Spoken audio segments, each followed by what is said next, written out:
누가복음 6장 17절에서 26절까지 말씀입니다. 제가 한 절, 여러분들이 한 절 교독하면서 읽겠습니다. 예수께서 그들과 함께 내려오사 평지에 서시니 그 제자의 많은 무리와 예수의 말씀도 듣고 병 고침을 받으려고 유대 사방과 예루살렘과 두로와 시돈의 해안으로부터 온 많은 백성도 있더라. 더러운 귀신에게 고난을 받는 자들도 고침을 받는지라. 온 무리가 예수를 만지려고 힘쓰니 이는 능력이 예수께로부터 나와서 모든 사람을 낫게 함이려라. 예수께서 눈을 들어 제자들을 보시고 이르시되 너희 가난한 자는 복이 있나니 하나님의 나라가 너희 것이며 지금 줄인 자는 복이 있나니 너희가 배부름을 얻을 것이며 지금 우는 자는 복이 있나니 너희가 웃을 것이며 인자로 말미암아 사람들이 너희를 미워하며 멀리하고 욕하고 너희 이름을 악하다 하여 버릴 때에는 너희에게 복이 있도다. 그 날에 기뻐하고 뛰놀라 하늘에서 너희 상이 큼이라 그들의 조상들이 선지자들에게 이와 같이 하였느니라. 그러나 화 있을진저 너희 부요한 자여 너희는 너희의 위로를 이미 받았도다. 화 있을진저 너희 배부른 자여 너희는 줄이리로다. 화 있을진저 너희 지금 웃는 자여 너희가 애통하며 울리로다. 네, 함께 읽겠습니다. 모든 사람이 너희를 칭찬하면 화가 있도다. 그들의 조상들이 거짓 선지자들에게 이와 같이 하였느니라. 아멘.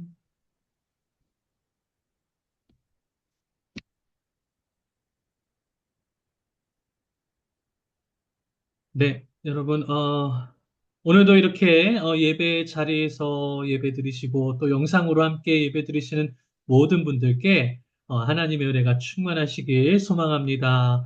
자, 우리 좌우에 계신 분들 서로 보시면서 이렇게 인사할까요? 하나님은 당신을 참 사랑하십니다. 네.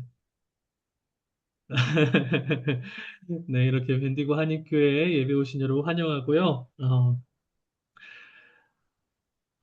여러분, 세상에는 참 다양한 상이 있죠. 우리가 다 이름을 들어도 알만한 여러 가지 상들이 많습니다. 노벨상, 뭐, 기네스북상, 뭐, 그리고 각종 대회에서 얻는 상들도 있고요. 혹시 여러분, 밴디고에서 그 주는 상을 혹시 아십니까? 밴디고 시의회에서 해마다 올해의 시민상과 올해의 젊은이 상을 준다고 하네요. 들어보셨나요? 네. 우리 직장에 다니시는 분들은 승진을 한다거나 아니면 월급의 인상이 되었을 때가 이제 그것이 어떤 의미로 상과 같은 의미겠고요. 운동선수들은 열심히 운동을 해서 우승 트로피를, 메달을 받는 것이 아무래도 상이겠죠. 어떤 상이든지 간에 우리는 자기가 하는 일에 최선을 다하고 또 최고가 되었을 때 그 상을 얻을 수가 있습니다. 여러분은 가장 마지막에 받아본 상이 어떤 상이셔요? 어, 저는, 군대에 있을 때 벌써, 24년 전이네요. 군대에 있을 때, 분대장 교육대라는 곳에서, 최우수상을 받은 게 저의 인생의 마지막 상이었다고 생각이 듭니다. 군대에 가면요, 한국의 군대에서는 10명의 단위로 묶어서 그 소대라고 하는데, 그 분대라고 하는데, 그 분대를 이끄는 리더가 분대장이라고 부릅니다. 그런데 이제 한 그 사단과 같은 그런 부대 안에 많은 부대장들이 이렇게 분대장들이 있는데, 대략 모아서 한 200여 명 정도 되는 그 분대장들이 모여져서 이 리더 교육을 시키는 그 교육이 군대 시절에 있었습니다. 저는 이제 그 교육 과정을 다 마쳤는데, 마지막 날 제가 최우수 성적으로 졸업을 했다고 사단장이 불러와서 이제 상장을 줬던 그런 기억이 있습니다. 그걸 가지고 이제 부대에 돌아왔더니 부대장이 너무 기뻐하는 거예요. 그러면서 포상휴가를 이렇게 얻어가지고 휴가를 나온 기억이 있습니다. 여러분, 우리가 뭐 살아오면서 여러 가지 상을 받으며 지내왔지만 상을 받으면요, 기분도 좋고요, 보람도 되고 또 그것에 대한 또 보상도 얻을 때도 있지요. 그런데 문제는요, 이 상이란 게 우리가 살아가면 살아갈수록 나이가 들면 들수록 점점 상 받을 기회가 없어진다는 거예요. 이참에 우리 교회도 여러 가지 이벤트를 해서라도 여러분들께 상을 좀 많이 이렇게 드리는 그런 일도 한번 해봐야 되겠다, 이런 생각도 해봤습니다. 오늘 여러분에게 특별한 상 하나를 소개시켜 드리려고 합니다. 그것은 바로 예수님이 약속하신 하늘의 상이에요. 지금 이 자리에 앉아 계신 모든 분들이 앞으로 이 상을 받게 될 거라고 저는 믿습니다. 한 번 받고 잊혀져 버리는 그런 상이 아니라 영원히 누릴 수 있는 상이고요. 우리가 예수님의 제자로 살아갈 때 얻을 수 있는 상인 것이에요. 오늘 우리가 읽은 이 말씀을 통해서 하늘의 상이라는 것이 무엇인지, 그리고 그 하늘의 상을 받는 제자들은 어떤 삶을 살아가는지에 대해서 오늘 말씀을 한번 살펴보는 시간을 가져보도록 하겠습니다. 먼저 누가복음 6장 오늘 17절부터 읽었는데 그 이전에 12절부터 내용을 읽다 보면요. 예수님께서 기도하러 산에 가셔서 밤새도록 혼자 기도를 하셨어요. 그 기도를 하신 이후에 아침이 되었을 때 제자들을 다 산으로 부르십니다. 다 모이라고 한 다음에 그 예수님을 따랐던 제자들 중에서 12명의 이름을 따로 부르세요. 그리고 그 12명을 제자를 보고 12사도라고 칭하셨어요. 예수님이 이때 당시는 이제 예수님의 공생애 중에 초기 사역이라고 볼 수 있는데, 이 초창기 예수님을 따르던 사람들은 학자들, 신학자들의 그런 주장에 따르면 뭐 대략적으로 몇십 명에서 몇백 명까지도 이를 거라고 이렇게 예상을 합니다. 정말 예수님은 그때 당시에 많은 사람들이 예수님의 제자가 되기 위해서 예수님을 따라다녔죠. 그런데 그 중에 딱 12명을 예수님의 그 이름을 부르시고 그들을 선택하셨다는 거예요. 이거야말로 그 이름을 부른 제자들에게는 정말 큰 영광이 아닐까요? 수많은 제자들 중에서 예수님이 나의 이름을 지명하여 택하셨다는 것은 그 개인에게 있어서는 큰 영광이라고 들 수 있겠죠. 예수님께서는 밤새도록 기도하신 이후에 12명의 제자를 선택하셨습니다. 그리고 그 제자들과 함께 산 아래로 내려오셨는데, 이제 산을 다 내려오셔서 그 이루어지는 그 이야기가 바로 오늘 우리가 읽은 본문의 이야기였어요. 산 아래 내려오신 이후에 그곳에는 수많은 사람들이 모여들고 있었습니다. 왜요? 예수님을 만나기 위해서. 예수님의 말씀도 듣고 예수님을 통하여 병 고침을 받기 위해서 정말 수많은 사람들이 예수님을 찾아 오는 이야기가 오늘 말씀의 시작입니다. 예수님을 찾아왔던 이 사람들은 갈릴리뿐만이 아니라 예수님이 있었던 그 지역뿐만이 아니라 유대, 예루살렘, 온 사방에서 정말 예수님을 만나려고 몰려들었다는 것이죠. 자, 17절의 말씀을 우리 한번 보도록 하겠습니다. 자, 17절의 말씀. 자, 보이시나요? 자, 우리 다 같이 함께 읽어볼까요? 시작.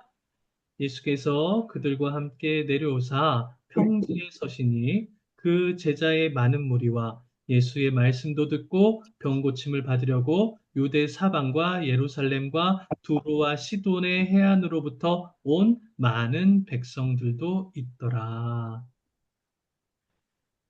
네, 예수님이 산 아래로 내려오셨을 때 그곳에는 정말 많은 사람들이 몰려들었습니다. 이들은 모두가 예수님을 만나서 병고침을 받기 원했고 자신의 아픔들을 치료받기를 원했습니다. 예수님은 그 많은 사람들을 외면하지 않으시고요. 한 사람 한 사람 다 맞아주시고 다 고쳐주시고 그들의 육체적인 병이든 마음의 병이든 심지어 귀신 들린 사람들까지도 예수님은요. 그 어떤 병도 다 치료해 주셨다는 거예요. 놀라운 일이죠. 여러분, 지금도 마찬가지입니다. 예수님은 지금도 살아계셔서요, 우리를 치료하고 계세요. 우리가 이 믿음만 있다면 예수님은 지금 내가 가지고 있는 어떤 아픔도 다 치료해 주십니다. 우리를 치료해 주시는 그 예수님을 만나시는 저와 여러분 되시길 주님의 이름으로 축복합니다. 네, 여러분 한번 상상을 해보시길 바래요. 우리가 그때 당시의 상황에 많은 사람들이 병이 있었는데 예수님을 통해서 병이 낫고 아팠던 곳이 깨끗하고 다 사라지게 되면 그때 사람들의 반응이 어땠을까요? 예수님의 능력을 보고 매우 놀라워했겠죠. 기쁨을 느끼고요, 감격이 넘치고요, 막 감사와 뭐 이런 여러 가지 그런 고백들을 하게 되었을 것이죠. 여기저기서 하나님의 위대하심을 찬양하였고요, 예수님을 높이고 환호하는 그런 장면들이 있었을 것입니다. 이 모든 기적의 현장이 바로 예수님이 12 제자들을 택하시고 처음으로 그들에게 보여주신 장면이었다는 거예요. 여기서 중요한 질문 하나를 하겠습니다. 예수님은 왜 이런 장면을 제자들에게 보여주셨을까요? 12명의 제자의 이름을 따로 지명하셔서 그들을 부르신 것에는 어떤 특별한 목적이 있었을 것입니다. 그리고 사도라고 칭하셨어요. 여기에는 분명한 이유가 있어야 될 텐데 오늘 말씀 어디를 봐도 그런 설명이 없습니다. 그냥 예수님은 사람들을 치료하는 모습만 보여주세요. 제자들은 어떻습니까? 아무 생각 없이 그 장면을 멍하니 지켜보고 있었습니다. 마치 우리의 뭐 유명한 어떤 대학병원 이런 데서 유명한 주치, 소위 명의라고 하는 그 교수님이 수술을 잘 마치고 수술 경과를 확인하러 환자들을 이렇게 회진하는 그런 상황에 레지던트들이 이제 졸졸 따라다니는 모습 여러분들 병원에서 보셨겠죠? 그때 레지던트들이 와, 우리 교수님 진짜 대단하다. 어떻게 이렇게 수술을 잘할 수 있을까? 존경스럽다. 뭐 이런 모습이랑 비슷하지 않을까요? 제자들의 눈에 비친 예수님은요, 이스라엘의 영웅이었어요. 메시아였습니다. 우리를 구원할 그리스도라고 고백하였다는 것이죠. 그런 어마어마한 분에게 선택을 받았다는 것은 앞으로 얼마나 멋진 일이 나에게 펼쳐질까라는 기대감과 설레는 마음이 있었을 것이라고 생각을 할 수 있습니다. 그런데 바로 이때 예수님은 갑자기 제자들을 향해서 눈을 돌리시며 말씀을 하십니다. 그 말씀이 20절 말씀이에요. 자, 우리 20절 말씀도 한번 화면으로 보겠습니다. 자, 우리 20절 말씀 우리 다 같이 함께 읽어볼까요? 시작. 예수께서 눈을 들어 제자들을 보시고 이르시되 너희 가난한 자는 복이 있나니 하나님의 나라가 너희 것이며 자, 여기 보면 눈을 들어라는 표현이 나옵니다. 예수님은 지금까지 사람들을 치료하시느라 바닥에 앉아 계시다가 갑자기 이제 얼굴을 이렇게 드시면서 제자들의 얼굴을 향해 보셨다는 것이죠. 그리고 제자들을 보시고 이르시되라고 이렇게 나옵니다. 이것은 예수님이 제자들에게 지금 특별히 하실 말씀이 있다라는 것을 의미하죠. 예수님 때문에 예수님이 치료하시는 그 광경을 보고 막 마음이 들떠있던 제자들에게 갑자기 그들의 마음을 차분하게 하고 또 아주 진지하게 만드는 어떤 말씀을 예수님이 하시는데요. 이 이야기를 듣고 제자들은 자신의 삶에 대해서 다시 한번 돌이키게 되는 계기가 되었을 것입니다. 도대체 그 말씀이 무엇일까요? 여러분, 예수님의 제자로 부름을 받는 것은 여러분 좋은 일일까요? 안 좋은 일일까요? 우리가 예수님의 제자로서 이 땅에 살아가는 것은 우리의 삶에 좋은 일일까요? 아니면 안 좋은 일일까요? 제자로 사는 게 뭔지 모르고 또 무슨 일을 해야 되는지 모르는 그 12제자들에게 있어서는 오늘 예수님의 이 이야기가 나의 삶에 좋을지 나쁠지를 판단하기 어려웠을지도 모릅니다. 그런데 오늘 이 본문에 나오는 그 제자들은 그래도 이 제자의 삶이 에, 긍정적이다고 생각했을지도 몰라요. 왜냐하면 수많은 사람들 앞에서 예수님은 칭찬을 받고요, 존경을 받는 모습을 눈앞에서 보았기 때문이죠. 제자들도 언젠가 나도 저 예수님처럼 이렇게 될 거라고 기대했을지도 모릅니다. 좋은 일이잖아요. 의미 있는 일이고요, 멋진 일이죠. 우리도 이렇게 살고, 우리도 이렇게 많은 사람들에게 인정받고 칭찬받고 살아가기를 원하지 않나요?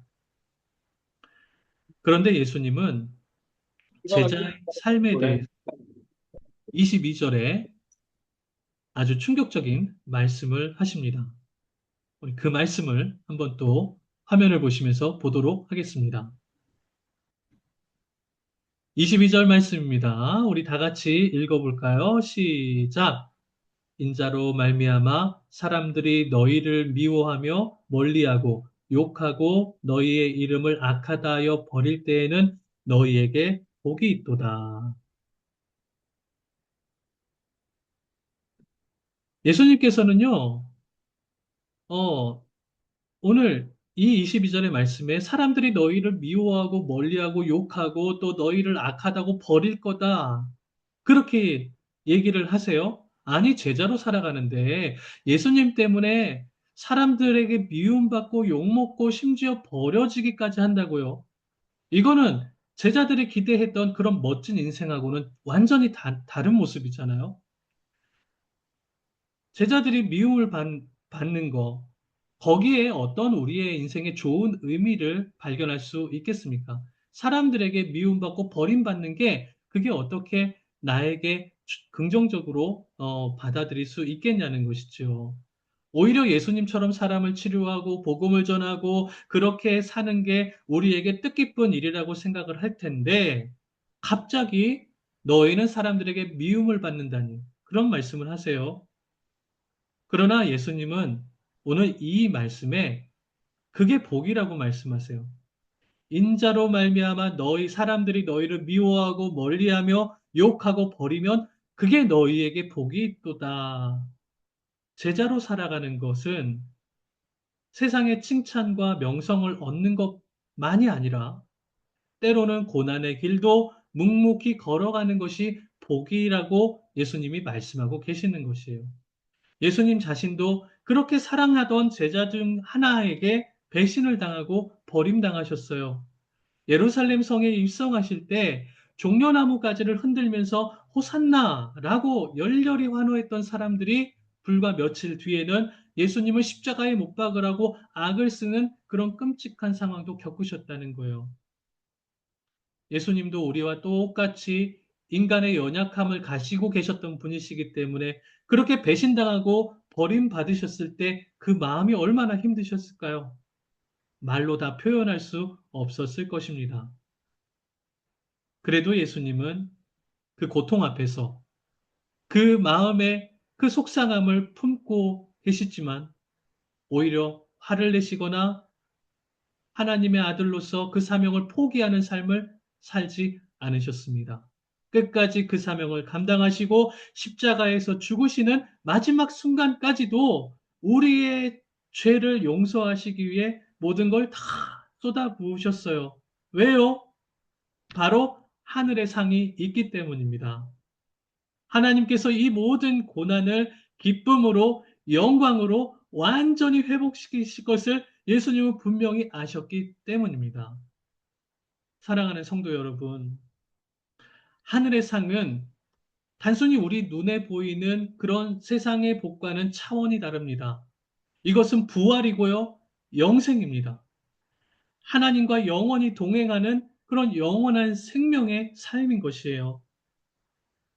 세상 사람들에게 인정받고 칭찬받는 그런 존경이 아니라 천국에서 천사들이 찬양하는 그런 소리와 함께 하나님이 직접 우리를 보시면서 잘했다, 내 사랑하는 아들아, 내 사랑하는 딸아, 정말 잘했다고 칭찬하고 격려해 주시는 상이 바로 하늘의 상이라는 거예요. 그 영원한 기쁨, 그 영원한 위로가 있기 때문에 제자는요, 세상 속에서도 기뻐하고 뛰놀 수 있는 것입니다. 할렐루야.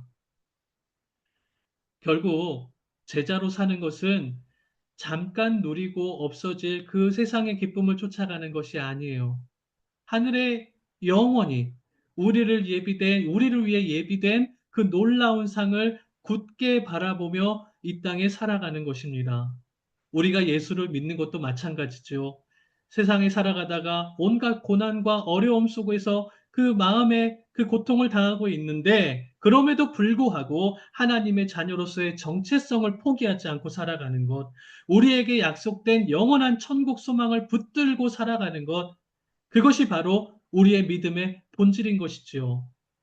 우리 모두에게 이 하늘의 상이 확실하게 예비되어 있음을 믿으시기 바랍니다.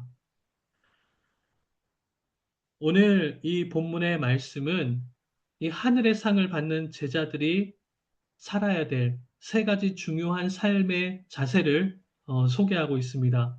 그 첫 번째 모습은요, 바로 낮은 자를 섬기는 삶의 모습이에요. 예수님은 산에서 내려오셨습니다. 그리고 제자들에게 처음 보여주신 그 장면이 어떤 것이었죠? 바로 병든 자를 고치시고 연약한 사람들을 돌보시는 그런 모습이셨어요. 어느 누구 하나 버리지 않으시고 보내지 않으시고 다 치료해 주시는 그 모습이었습니다. 예수님의 시선은 늘 낮은 곳을 향해 있었습니다. 왜 그랬을까요? 바로 우리의 연약함을 너무나 잘 아시기 때문이죠. 우리가 병 때문에 고통받고 정신적으로 고통받고 마귀의 시험에 고통받고 관계 속에 고통받고 이 모든 아픔과 고통을 예수님은 너무 깊이 공감하고 계셨기 때문이에요.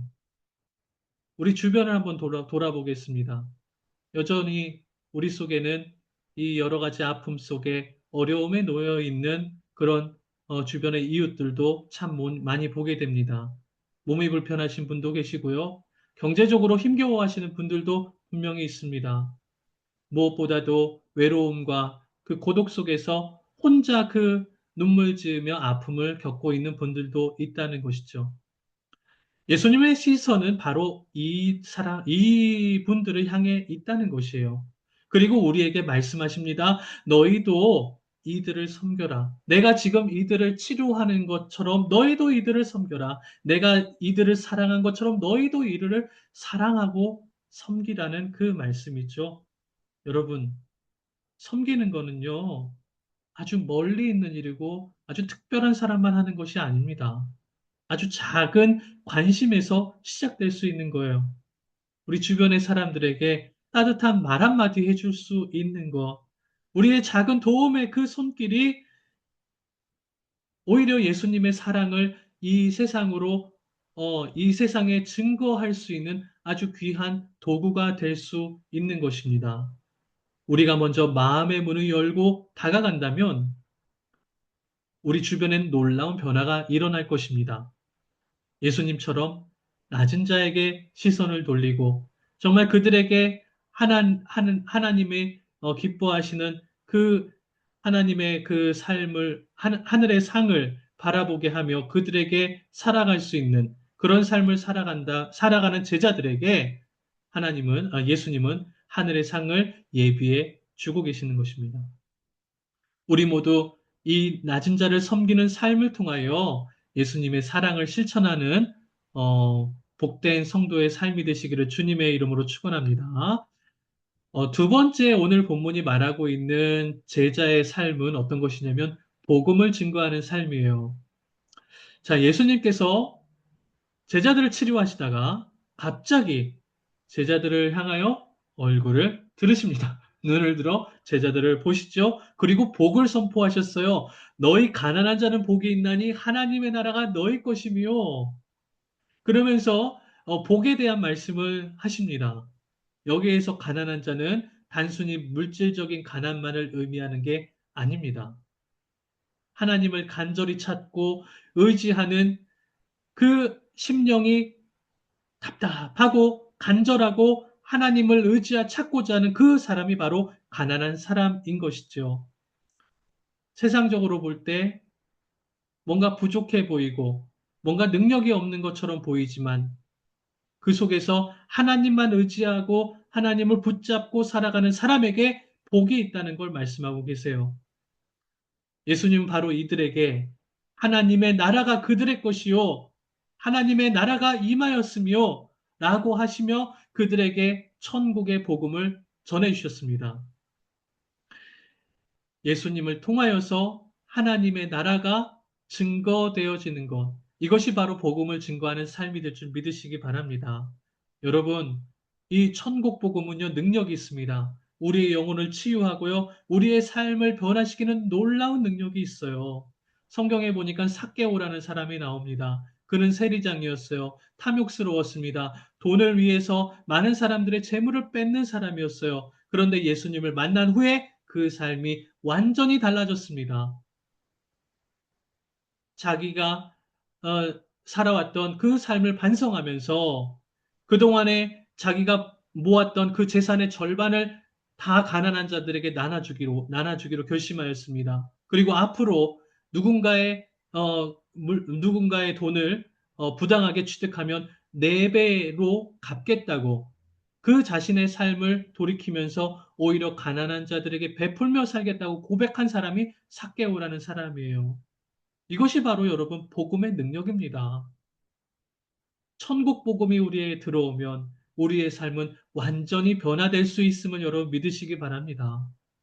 또 제자는요, 이 복음을 전하는 삶을 살아가는 사람들인데, 복음은 우리의 입술로 전하는 것뿐만이 아니라 우리의 삶을 통하여도 증거된다는 걸 기억해야 됩니다.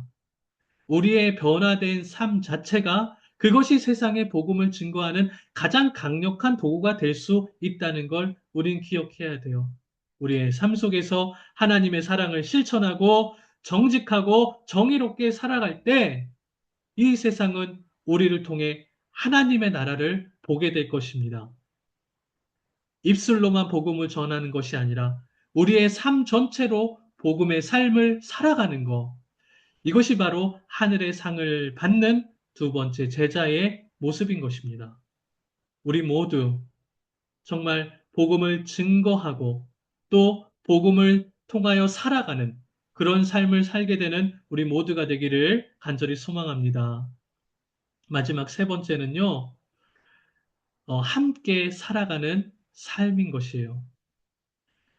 예수님은 가난한 자들에게 복이 있나니 하나님의 나라가 저들의 것이며 라는 그 복을 말씀하신 이후에 또 이렇게 말씀하십니다. 지금 줄인 자는 복이 있나니 지금 배고픈 사람은 복이 있나니 너희가 배부름을 얻을 것이며 라고 말씀하셨어요. 여기에 배부르다는 것은 단순히 이 육신의 배고픔만을 말하는 것이 아니라 우리의 영의 갈급함, 영의 굶주림까지 예수님은 채워주시는 분이시라는 걸 말씀하고 계세요. 오병이어의 기적 아시죠? 우리 어린아이가 보리떡 5개와 물고기 2마리를 예수님에게 드렸을 때 그것을 통해 굶주렸던 5천 명의 사람을 먹인 그 사건이 바로 오병이어의 기적이죠. 또한 예수님은요, 죽은 나사로, 사랑하는 제자 죽은 나사로를 살리셨습니다. 그때 나사로로 인하여 많은 사람들이 눈물 흘리고 슬퍼했던 그 사람들에게 그 나사로를 살리시며 너무나 큰 기쁨과 감동을 주신 사건이 나사로를 살린 이야기였죠. 이 모든 이야기에 보면 예수님은요, 우리의 연약함과 우리의 배고픔과 우리의 슬픔까지도 다 헤아리시고 살피신다는 것을 볼 수 있습니다. 예수님이 우리와 함께 살아가시면서 우리의 아픔을 이해하셨기 때문에 이 모든 것을 채워주셨다는 것이죠. 예수님은 우리의 아픔을 외면하지 않으십니다. 우리의 슬픔을 기쁨으로 바꿔주시는 분이세요. 우리의 작은 나눔과 섬김도 예수님의 손에 들리기만 하면 오병이어의 기적처럼 놀라운 역사를 만들어낼 수 있는 것이에요. 우리 주변에 여전히 마음의 굶주림과 또한 슬픔 속에 있는 이웃들이 있습니다. 말 못할 사정 때문에 이 마음에 애통하여 하는 심령들이 있습니다. 우리가 이들을 서로 돌아보고 서로에게 힘이 되어 줄 때, 그때 비로소 우리는 함께 나누고 함께 살아갈 수 있는 신앙 공동체를 만들어갈 수 있는 것입니다. 예수님의 제자는 혼자 살아가는 것이 아니에요. 함께 살아가고 더불어 살아가는 것입니다. 기쁨도 슬픔도 함께 나누는 것, 그것이 바로 예수님이 보여주신 삶이었고요. 이것이 바로 하늘의 상을 받는 세 번째 제자의 모습인 것입니다. 우리 모두 함께 웃으며 행복한 그런 신앙의 공동체를 만들어가는 저와 여러분 되시길 주님의 이름으로 축원합니다. 아멘.